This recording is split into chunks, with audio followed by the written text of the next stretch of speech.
Arẹ́gbẹ́ṣọlá ni yóò ba nǹkan jẹ́ fáwọn APC lọ́sùn.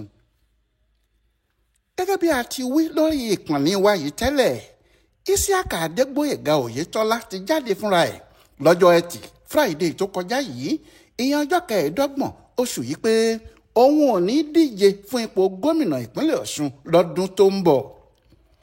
Gbangba ló ti sọ bẹ́ẹ̀ láàrin àwọn aṣáájú APC ìpínlẹ̀ náà àtàwọn tí wọ́n fẹ́ du ipò gómìnà láàrin ara wọn.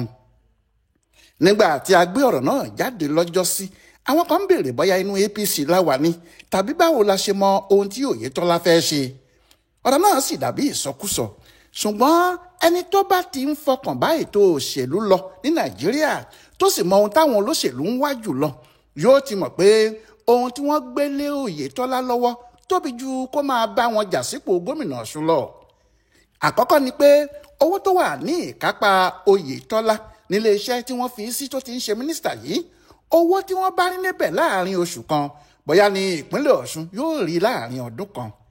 Èèyàn wa lè rú ẹran erin lórí kó máa wá fẹsẹ̀ tú ihò rẹ̀ ń dán. Sọ́mọ ẹlòmíì ò gbọ́dọ̀ jẹun ni. Lóòótọ́ ni Oyètọ́lá lòun kò jáde mọ́, tó ní bí APC yóò ṣe gba Ọ̀ṣun padà ló wà lọ́kàn òun. Àmọ́ bí adẹ́tẹ̀ tó fẹ́ gba ènì sí ẹ̀pà tó rà ní o, ọ̀rọ̀ náà lè dariwo. Ààrẹ orílẹ̀-èdè yìí, Aṣíwájú Bọ́lá Ahmed Tinubu, sọ̀rọ̀ kan lọ́sẹ̀ tó ṣẹ̀ṣẹ̀ kọjá yìí. Ọ̀rọ̀ náà dàbí òwe ṣùgbọ́n àsọtẹ́lẹ̀ tó lágbára ni. Tinubu ní kí àwọn aṣáájú ẹgbẹ́ APC ní ìpínlẹ̀ gbogbo kí wọ́n yéé ṣe ọ̀kánjúwà, kí wọ́n má joyè adánìkànjẹ, anìkànjọpọ́n, kí wọ́n má ṣe lé gbogbo ẹni yòówù tó bá fẹ́ wá sínú ẹgbẹ́ wọn láti inú ẹgbẹ́ míì, nítorí kì í ṣe pé kárìn kápọ̀ máa ń yẹni nìkan kọ́, a máa jẹ́ kí oríire ẹni pọ̀ sí i ni.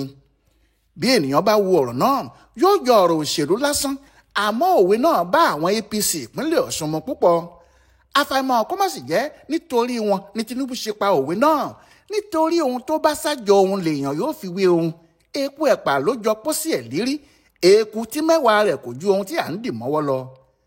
Àti pé pọ̀n ṣàkókò ìdí àsìkò tí àwọn APC Ọ̀ṣun yìí dá àjọṣe tó fẹ́ wáyé láàrin àwọn àti Adeleke rú ni Tinubu sọ̀rọ̀ náà, nítorí tó hàn sí pé wọn kò tẹ̀lé àdéhùn tàbí àṣẹ tí òun pa fún wọn lórí ọ̀rọ̀ Adémọ́lá Adélékè yìí.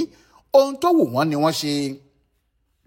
Àwọn tó ń wòye ọ̀rọ̀ yìí sọ pé ohun tó wù wọ́n ni wọ́n ṣe lóòótọ́, nítorí bí èèyàn bá wo Gbóyèga Oyètọ́lá àti ọ̀rọ̀ tó ṣẹ̀ṣẹ̀ wá sọ lọ́jọ́ Jímọ̀ yìí pé òun kò ní díje du ipò gómìnà Ọ̀ṣun, tó wá ń wàásù fáwọn tó fẹ́ díje lórúkọ APC, tọ̀hún yóò mọ̀ pé ọ̀kan nínú àwọn tí kò fẹ́ kí Adeleke wá sínú ẹgbẹ́ wọn ni.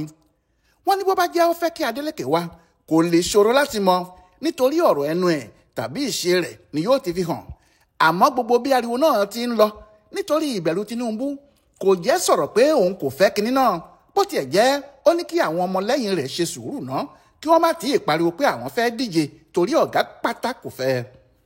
Àmọ́ lẹ́yìn tí wọ́n lo Bísí Àkàndé tí wọ́n fi orúkọ rẹ̀ kọ lẹ́tà tí wọ́n purọ́ pé bàbá náà ló kọ ọ́, bóyá bàbá náà sì mọ̀ nípa ẹ̀ o, torí òun náà kò kúkú sọ̀rọ̀ lórí irọ́ tí wọ́n pamọ́ yìí, bẹ́ẹ̀ ni kò bínú. Tí Adeleke sì lóhun kò lọ sínú ẹgbẹ́ wọn mọ́, àkẹ́rán jáde lábẹ́ ìpà. Oyètọ́lá lóhun ò díje mọ́, ó sì fọn fèrè fáwọn ọmọ ẹ̀yìn ẹ̀ pé kí wọ́n múra eré ìje wọn. Ṣùgbọ́n ohun tí wọ́n ṣe yìí, àfàìmọ̀ kó má jẹ́ wọ́n fi igi náà kó bá ara wọn ni o. Bí ọmọdé bá ń gégi nígbó, àgbà mọ ibi tí igi náà yóò wó sí. Bí olókùnrin bá sì ń wúkọ́ tó ń pọ ẹ̀jẹ̀ tó tún ń pòfóló, àfi kí wọ́n múra sí i, torí ó ń súnmọ́ àwọn ará ọ̀run jara ayé lọ ni. Bí Tinubu bá sọ̀rọ̀ kan nípa Ọ̀ṣun, kì í ṣe nítorí Adeleke ló ṣe ń sọ ọ́, torí pé ó mọ Ràúfù Arẹ́gbẹ́ṣọlá ju gbogbo wọn lọ ni. Ó mọ̀ ọ́n, ó sì mọ ohun tó lè ṣe. Àwọn tí wọ́n rò pé nítorí ìdílé àwọn Adeleke ni Tinubu ṣe faramọ́ kí wọ́n máa bọ̀ nínú APC, wọn kò mọ ọgbọ́n òṣèlú rárá. Òròmọdìyẹ kò mọ àwòdì, ìyá ẹ̀ tó màṣá kò jẹ́rí ẹyẹ fín. Tinubu ti wo ṣàkun ọ̀rọ̀ ni, ó mọ ohun tó lè ṣẹlẹ̀ bí Rauf tó ti lọ sínú ADC yìí bá gbé ìjà òṣèlú wọ Ọ̀ṣun. Ó mọ̀ pé bí ìgbà tí akúrákudà bá tó ká nínú ibú ni, ẹja tí ò bá ṣọ́ra lómi kíá ni yóò dòkú. Ó lójú ẹni tó lè kojú agbára òṣèlú Arẹ́gbẹ́ ní ìpínlẹ̀ Ọ̀ṣun. Ohun táwọn àgbààgbà ẹgbẹ́ náà sì mọ̀ rèé tí wọ́n fi ń fẹ́ kó jẹ́ pé Arẹ́gbẹ́ṣọlá àti Oyètọ́lá yóò jọ ṣiṣẹ́ pọ̀ fún dáadáa APC lọ́ṣun. àmọ́ ó jọ pé àwọn tí wọ́n ti bá Arẹ́gbẹ́ṣọlá ṣiṣẹ́ tẹ́lẹ̀ gan-an ni kò fẹ́ kí èyí ṣeé ṣe. Nínú oṣù kìíní 2024 kódà lẹ́yìn tó ti hàn pé Arẹ́gbẹ́ṣọlá kò ṣiṣẹ́ fún APC tí Oyètọ́lá sì ti bọ́ nípò gómìnà, Bísí Àkàndé pe ìpàdé gbogbo àwọn oníjà yìí nígbà tó sì di ọjọ́ 4 oṣù kìíní 2024 yìí kan náà. Àkàndé lọ sórí rédíò l'Óṣogbo pé kò lè pẹ́ kò lè jìnnà tí Arẹ́gbẹ́ àti Oyètọ́lá yóò fi tún jọ ṣiṣẹ́ pọ̀ nítorí àwọn ti yanjú aáwọ̀ tó wà láàrin wọn. Àmọ́ ọ̀rọ̀ náà kò parí torí ó dàbí pé àwọn kan tí wọ́n wà lẹ́yìn Oyètọ́lá ń sọ fún un pé òun ni olórí àwọn ní ìpínlẹ̀ Ọ̀ṣun àti pé tí Arẹ́gbẹ́ bá fi padà dé yóò gba ipò náà padà, wàhálà sì tún lè ṣẹlẹ̀ láàrin wọn. Nínú àwọn tí wọ́n wà nínú APC yìí tí wọ́n ti bá Arẹ́gbẹ́ ṣiṣẹ́ tẹ́lẹ̀, ìbẹ̀rù Arẹ́gbẹ́ wà fún wọn, bẹ́ẹ̀ sì ni fún Oyètọ́lá fúnra ẹ̀ nígbà tó jẹ́ ọmọọṣẹ́ Arẹ́gbẹ́ ni gbogbo wọn. Eléyìí kò jẹ́ kí ìjà APC yìí lè parí, àgàgà nígbà tí Oyètọ́lá fúnra ẹ̀ mọ̀ pé láti ọ̀dọ̀ Tinubu lágbára tòun ti wá, ẹni tó jẹ́ ọ̀gá Arẹ́gbẹ́ fúnra ẹ̀, àti pé tí agbára ìjọba àpapọ̀ bá wà lẹ́yìn òun kò sí kinní kan tí Arẹ́gbẹ́ yóò ṣe.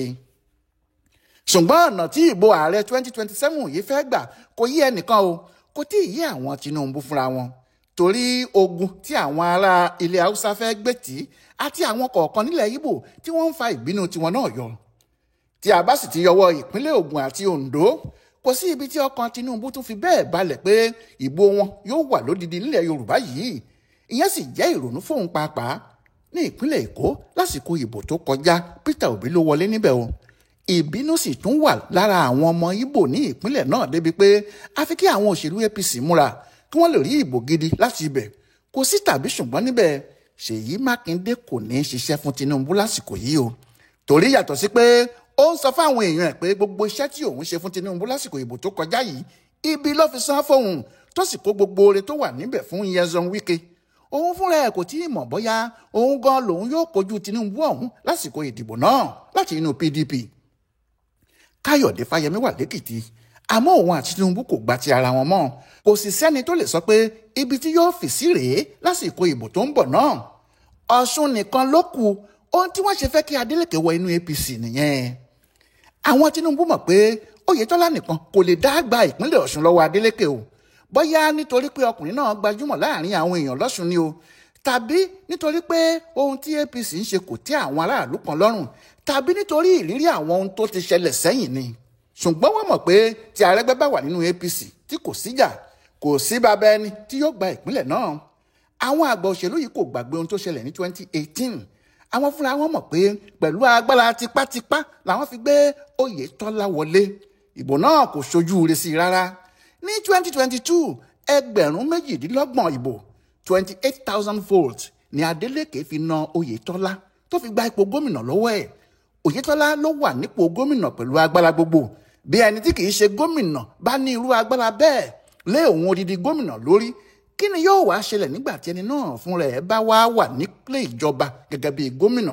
Ohun tí àwọn Tinubu ṣe ń ṣètò pé kí Adeleke darapọ̀ mọ́ wọn kí ìbò wọn lè wà lódidi nìyẹn. Àmọ́ àwọn ọlọ́gbọ́n àgbọ́njù tí pa òòrì ọ̀yà nínú APC yìí kò gbà. Wọ́n fi hàn pé àwọn gbọ́n ju Tinubu pàápàá lọ, àwọn sì ní àwọn agbára kan lọ́wọ́ tó ju ti Adeleke lọ. Gbogbo ọ̀rọ̀ náà ìbá dáa o tó bá ṣe pé Ràúfù Arẹ́gbẹ́ṣọlá kò dá sí i, tí kò sì sí nínú ẹgbẹ́ tí wọ́n ti lè fa ẹnikẹ́ni kalẹ̀, bó bá jẹ́ láyé ìgbà tó ń ṣe ẹgbẹ́ ọmọlúwàbí ẹ̀ lásán ni. Àmọ́ pẹ̀lú ẹgbẹ́ ADC tó lọ sínú ẹ̀ yìí àti ìlérí tó ń lé pé òun yóò gba ipò gómìnà kúrò lọ́wọ́ Adeleke tó wà níbẹ̀ báyìí, ọ̀rọ̀ náà yóò rọ̀ kó tó yóò sì fún APC ní wàhálà gidi. Ìdí ni pé àwọn èrò tí wọ́n wà lẹ́yìn Arẹ́gbẹ́ wọn kì í ṣe ọmọ ẹgbẹ́ òṣèlú PDP o, ọmọ ẹgbẹ́ APC tí wọ́n ti ń bá a bọ̀ láti ọjọ́ ìwá náà ni. Ohun tí èyí túmọ̀ sí ni pé ìbò APC yóò pín sí méjì, bóyá wọ́n fẹ́ bóyá wọ́n kọ̀. APC àwọn Oyètọ́lá yóò kó ọ̀kan, ADC Arẹ́gbẹ́ yóò sì kó ọ̀kan. Eléyìí yóò fún Adeleke láǹfààní nítorí kinní kan kò ní ṣe ìbò PDP lọ́ṣun. Ohun tí yóò fi hàn pé àwọn àgbààgbà ẹgbẹ́ pàápàá aṣíwájú Tinubu tó fẹ́ Adeleke nínú APC Ọ̀ṣun mọ ohun tó ń ṣe nìyẹn. Àmọ́ ní báyìí kì í ṣe Adeleke ní wàhálà àwọn APC báyìí o, Arẹ́gbẹ́ṣọlá gangan ni. Ẹni bá sì wà nínú APC lọ́ṣun tó ní Arẹ́gbẹ́ṣọlá kò tó nǹkan, tọ̀hún kò yàtọ̀ sí ọlọ́mọlanke tó ń lérí pé irú ẹrù wo ni rélùwéè lè kó tí yóò ju tòun lọ. nígbà tí ojú wọn yóò bá fi já ọ̀rọ̀ náà lè ti kọjá àtúnṣe. Ọláyíwọlá Alága ló yẹ ọ̀rọ̀ ohun tó ń ṣẹlẹ̀ ní ìpínlẹ̀ Ọ̀ṣun wọ̀nyí wò fún ibùdó àgbáyé fún àṣà àti ìṣe Yorùbá World Center nínú ọgbà Yunifásítì Ìbàdàn. A kú afẹ́rẹ́ yìí o.